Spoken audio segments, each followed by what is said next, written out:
প্রণাম। আজকের বিষয় ভারতের গণতন্ত্রের ঐতিহ্য। এখানে দুটি শব্দ খুব গুরুত্বপূর্ণ, গণসংঘ ও লোকতান্ত্রিক। এ বিষয়ে বলছি।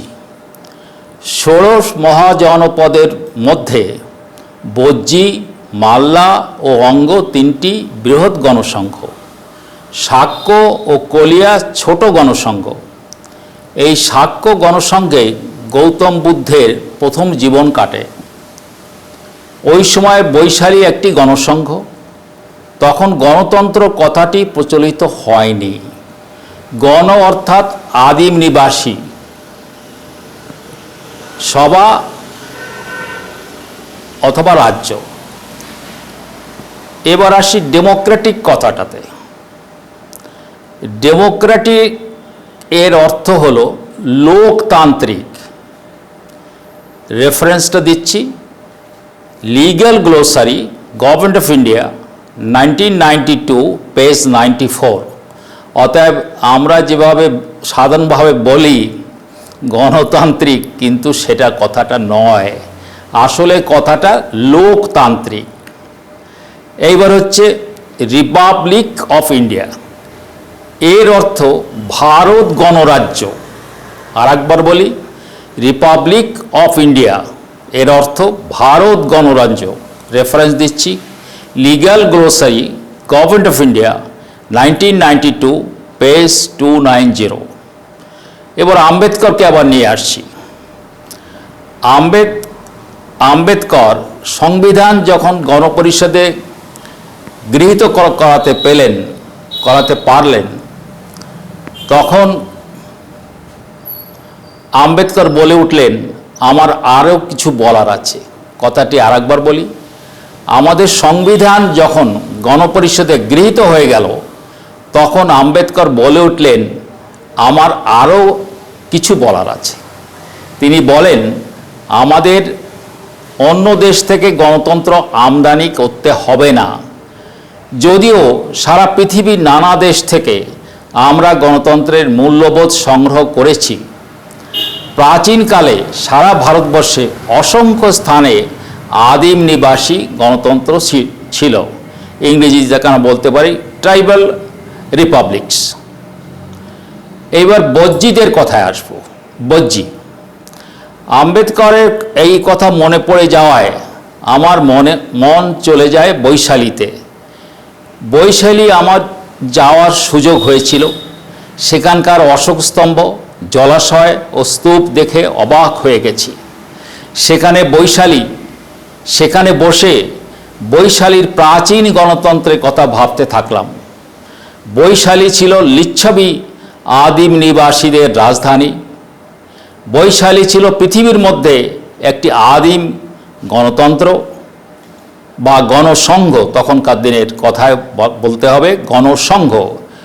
বৈশালী কেবল লিচ্ছাবীদের রাজধানী ছিল না, ওই অঞ্চলের আদিম নিবাসী বেশ কয়েকটি গণসংঘের মিত্রসংঘের কার্যালয়, নাম সম্বজ্জি।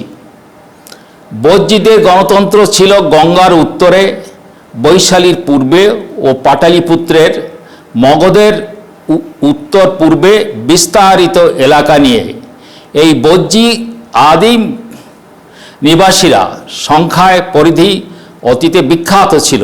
সেই জন্য বৈশালী লিচ্ছাবীদের রাজধানী, কিন্তু নাম হলো সম্বজ্জি বলে। যেমন বৈশালীতে সম্বজ্জিদের কার্যালয় ছিল, তেমনি অতি প্রাচীনকালে বঙ্গ, গঙ্গার উত্তর, ব্রহ্মপুত্রের পূর্বে, মেঘনার পশ্চিমে ও গারো পাহাড়ের দক্ষিণে 15 দেশ ছিল। মহানন্দার পূর্বের, গঙ্গার উত্তরে ও করতা ও ব্রহ্মপুত্রের পশ্চিমে। পুণ্ড্রদের রাজধানী ছিল মহাস্থানগড়ে, পুণ্ডলনগরে। এই পুণ্ডনগরে সম্বঙ্গীয় নামে ছিল এক মিত্র সংঘের কার্যালয়। যদিও পুণ্ডনগর ছিল পুণ্ড দেশের রাজধানী, অর্থাৎ পুণ্ড আদিম নিবাসীদের রাজধানী, কিন্তু নাম হলো বৈশালীর মতো বঙ্গের নামে সম্বঙ্গীয়। পুণ্ড জাতিরা ওই সম্বঙ্গীয় একটি ট্রাইব। পুণ্ড ও বঙ্গ অন্যান্য জনদের নিয়ে সম্বঙ্গীয় ও গণতান্ত্রিক মিত্র সংঘ। এখানে আমি একটা ছবিও দিয়ে দিয়েছি মৌর্য ব্রাহ্মী ইনস্ক্রিপশনের। রেফারেন্সটা হচ্ছে Bhandarkar DR Maurya Brahmi inscription of Mahasthan, April 1931, epigraphy indica, volume 2, 21, page 85। Maurya Brahmi inscription of Mahasthan, ছবিটা ভালো করে দেখবেন। প্রাচীনকালে ভারতবর্ষে গণতন্ত্র কি মূল্যবোধ ছিল বুঝতে হলে আমরা বুদ্ধের সাথে আনন্দের গণতন্ত্রের আলোচনা দৃষ্টি দিতে পারি। সময়াবতী সংকটের অজাতশত্রু গণতন্ত্র আক্রমণের জন্য প্রস্তুত হন। ওই সময় বুদ্ধ ও আনন্দের কথা মহাপরিনির্বাণ সূত্রে দেখা যায়। হে আনন্দ, তুমি কি শ্রবণ করিয়াছ যে বজ্রীগণ সর্বদা সন্নিপাতিত হয়, তাহারা সন্নিপাত বহুল? হ্যাঁ ভন্তে, আমি শুনিয়াছি যে বজ্রীগণ সর্বদা সম্মিলিত হন। সর্বদা সম্মিলিত হইতে অর্থাৎ গতকালও সম্মিলিত হইয়াছি, পরশু ও পুনঃ অদ্য কেন সম্মিলিত হইব বলিয়া তারা সংকোচ বোধ করেন না। আনন্দ, যতদিন বজ্রীগণ সর্বদা সন্নিপাতিত হইবে, সন্নিপাত বহুল থাকবে, ততদিন আনন্দ বজ্রীদের শ্রীবৃদ্ধি অবশ্যম্ভাবী, পরিহানি হইবে না। হে আনন্দ, তুমি কি শ্রবণ করিয়াছ যে বজ্রীগণ একতাবদ্ধভাবে সম্মিলিত হয়, সকলে একমত হইয়া একই সঙ্গে বৈঠকে হইতে উত্থান করে, একতাবদ্ধ হইয়া তাহাদের স্বীয় কর্তব্য সম্পাদন করে? ভন্তে, আমি শুনিয়াছি যে বজ্রীগণ সম্মিলিত হইবার সংকেত পাইলে তাহাদের মধ্যে কেহই এখন তো আমার কাজ আছে বা আমি তো মাঙ্গলিক বিষয়ে ব্যাপৃত আছি এইরূপ কোনো আপত্তি না করিয়া যে যেভাবে থাকুক না কেন যথাসময়ে সকলে সম্মিলিত হইয়া থাকেন ও মন্ত্রণা বা কার্যাদি সকলে একমত হইয়া সম্পাদন করিয়া একই সঙ্গে বৈঠক হইতে উত্থান করেন এবং একজনের রোগ দুঃখ বা অবাধি ঘটিলে সকলে মিলিত হইয়া তাহার প্রতিকার করেন। একের কার্য হইল তারা সম্পাদন সকলেই করেন। আনন্দ, যতদিন বজ্রীগণ একতাবদ্ধভাবে সম্মিলিত হইবে, একমত হইয়া একসঙ্গে বৈঠক হইতে উঠিবে, একতাবদ্ধ হইয়া তাহাদের কর্তব্য সমূহ সম্পাদিত করিবে, ততদিন বজ্রীদের শ্রীবৃদ্ধি অবশ্যম্ভাবী, পরিহানি হইবে না। হে আনন্দে, তুমি কি শ্রবণ করিয়াছ যে বজ্রীগণ পূর্বে যে বিধি ব্যবস্থাপিত হয় নাই, এইরূপ কোনো বিধি ব্যবস্থাপিত করে না, পূর্ব ব্যবস্থাপিত সুনীতিগুলিও লঙ্ঘন করে না, যথা ব্যবস্থাপিত পৌরাণিক বজ্রী রাজধর্মের অনুবর্তী হইয়া চলে? মধ্যে আমি শুনিয়াছি যে বজ্রীগণ পূর্বে যেরম বিধি ধম্মত ব্যবস্থাপিত হয় নাই এমন কোনো বিধি, নতুন কর ভেট বেগার দণ্ডাদি বর্তমানে ব্যবস্থাপিত করেন না, পূর্ব ব্যবস্থাপিত সুনীতিগুলি ও লঙ্ঘন করেন না। সেই সময় সেই পরিমাণ ভেট বেগারাদি লইবার রীতি আছে, তাহা যথাসময়ে গ্রহণ করিয়া রাজকোষ পূর্ণ করেন এবং বেতনাদি যাহাকে যাহা দিবার আছে তা যথাসময়ে দিয়ে থাকেন। পৌরাণিক বজ্রী রাজধম্বে বিচারাদি সম্বন্ধে যেরূপ ব্যবস্থা আছে তাহার অনুবর্তী হইয়া চলেন। হে আনন্দ, যতদিন বজ্রীগণ অপ্রাপ্ত বিধি প্রজ্ঞাপ্ত করিবে না, প্রজ্ঞাপ্ত বিধিসমূহ লঙ্ঘন করিবে না, পৌরাণিক বজ্জী রাজধর্ম অনুযায়ী যথা প্রজ্ঞাপ্ত নিয়মে রাজ্য শাসন করিবে, ততদিন বজ্জীদের শ্রীবৃদ্ধি অবশ্যম্ভাবী, পরিহানি হইবে না। হে আনন্দ, তুমি কি শ্রবণ করিয়াছ যে বজ্জীদের মধ্যে যাহারা বয়স জ্যেষ্ঠ, বজ্জীগণ তাহাদের প্রতি সৎকার সমাদর করে, গৌরব করে, সম্মান ও পূজা করে এবং তাহাদের হিতোপদেশ মানিয়া চলা উচিত মনে করে? হাঁ ভন্তে, শুনিয়াছি বজ্জীগণ তাহাদের মধ্যে যাহারা বৃদ্ধ, তাহাদের প্রতি সৎকার, গৌরব, সম্মান ও পূজা করেন এবং তাদের হিতোপদেশ মানিয়া চলা উচিত মনে করেন।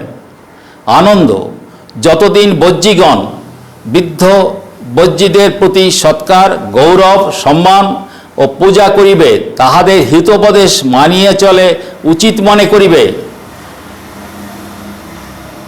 ততদিন শ্রীবৃদ্ধি অবশ্যম্ভাবী, পরিহানি ঘটিতে পারিবে না।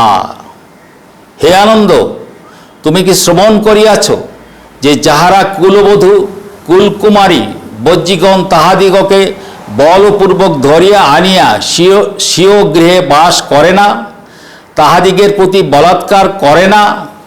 হা ভন্তে, আমি শুনিয়াছি যে বজ্জীগণ কুলস্ত্রী